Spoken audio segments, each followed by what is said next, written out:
My channel my dear students. आज हम chemistry का लेक्चर नंबर 3 शुरू करने जा रहे हैं। जैसा कि आपने फर्स्ट लेक्चर और सेकंड लेक्चर में नाइट्रोजन परिवार के तत्वों के बारे में, उनके सामान्य लक्षण और कुछ गुणों के बारे में पढ़ा।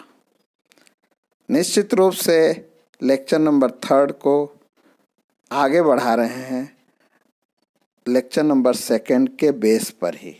लेक्चर नंबर 2 में आपको मैंने एक इम्पॉर्टेंट मेथड बताया, जो सफ़ेद फास्फोरस से फास्फीन कैसे बनाई जाती है।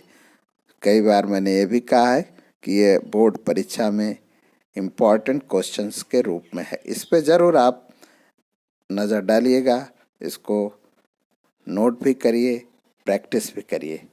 तो हम आगे बढ़ते हैं। आज लेक्चर नंबर 3 में पुनः कुछ केमिकल प्रॉपर्टीज़ हैं जो एलिमेंट्स ऑफ नाइट्रोजन फैमिली से रिलेटेड।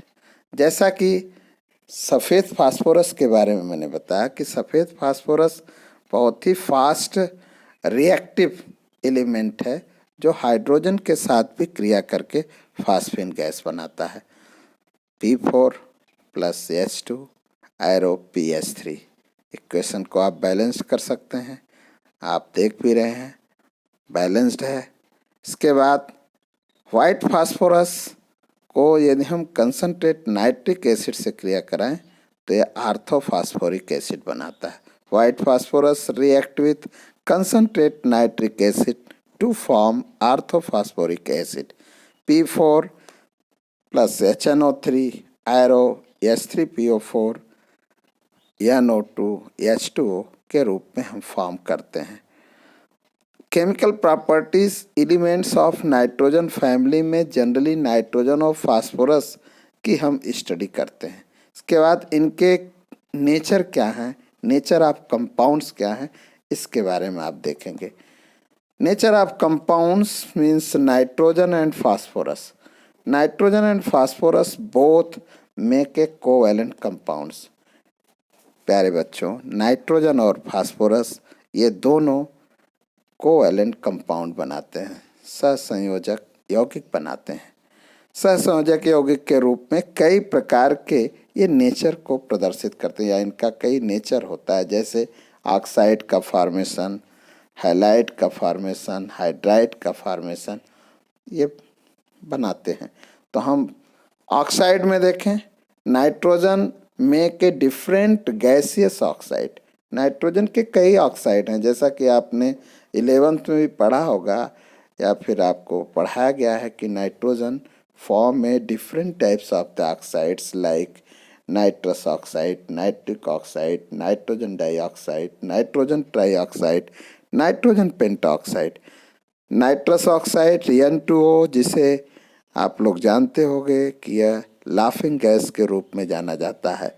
इसका प्रभाव इस गैस का व्यक्ति के मस्तिष्क पर पड़ करके एक प्रकार का एक्साइटमेंट प्रोड्यूस करता है, जिससे उस समय व्यक्ति हंसने लगता है और ऐसी स्थिति आती कि हंसते हंसते दम घुटने लगता है, और लगातार इस तरह का प्रोसेस बना रहे तो व्यक्ति की मृत्यु भी हो जाती। तो वो गैस है नाइट्रस ऑक्साइड। नाइट्रिक ऑक्साइड, जिसे NO के रूप में जानते हैं, nitrogen dioxide NO2, nitrogen trioxide N2O3, nitrogen pentaoxide N2O5। इन सभी ऑक्साइड में नाइट्रस ऑक्साइड और नाइट्रिक ऑक्साइड्स ये उदासीन ऑक्साइड होता है। Nitrous and nitric oxides both are neutral oxides. Nitrous oxide is also known as laughing gas, as you know. Nitrogen trioxide, nitrogen dioxide, nitrogen pentoxide are acidic oxide. All these type of the oxides except nitrous and nitric to a acidic oxides. Acidic oxides to form a acid with the help of a water. यदि जल के साथ in acidic oxides की अपक्रिया करा दिया जाए तो ये एसिड बनाते हैं।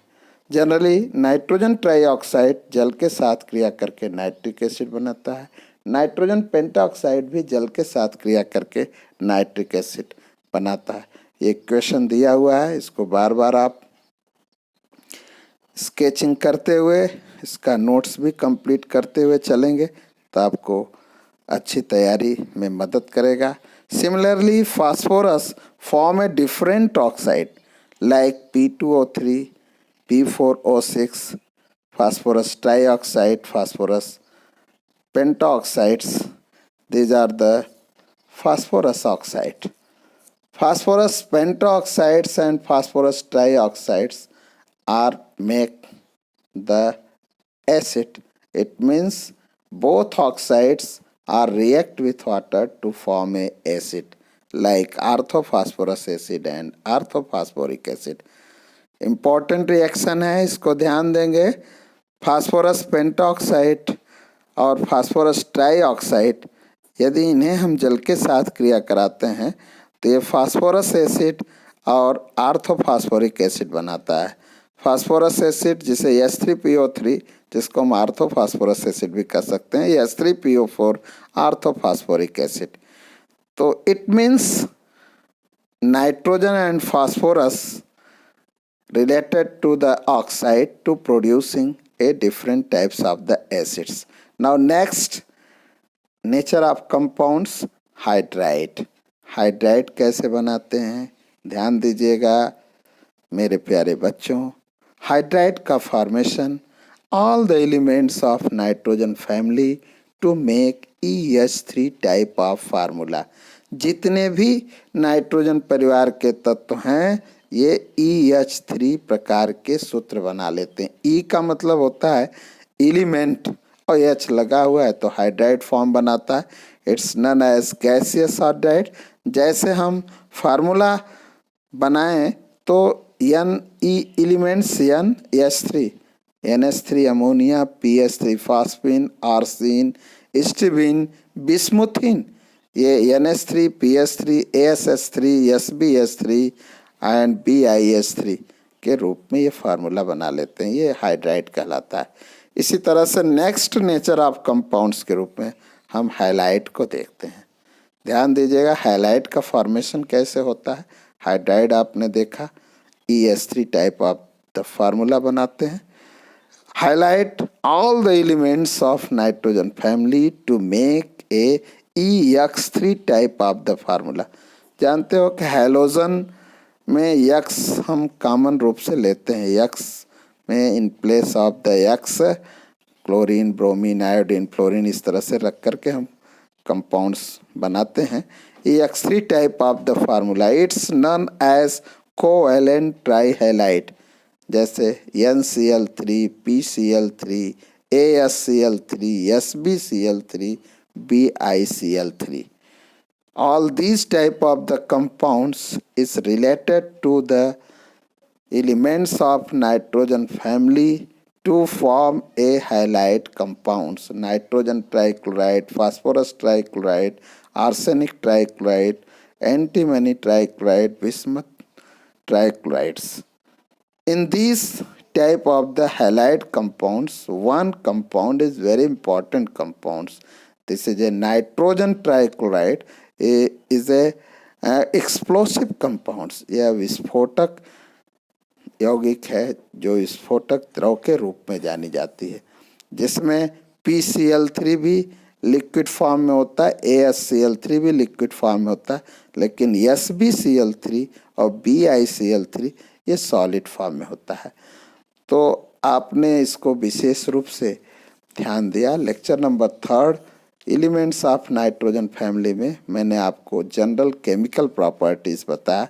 इसके बाद nature of compounds, oxide, halide, hydride ये कैसे बनते हैं, और जो ऑक्साइड फॉर्म में नाइट्रोजन और फास्फोरस के ऑक्साइड हैं ये एसिड का फॉर्मेशन करते हैं। इसे आप रिवीजन करिए, अच्छी तरह से तैयारी कीजिए, जिससे हमेशा आपके दिमाग में ये सारी चीज़ें बनी रहें। और इसके बाद हम लोग कल फिर मिलेंगे लेक्चर नंबर 4 में, जिसमें हम नाइट्रोजन और नाइट्रोजन के कंपाउंड्स के बारे में चर्चा करेंगे। तो आज यहीं तक। Have a nice day. Thank you.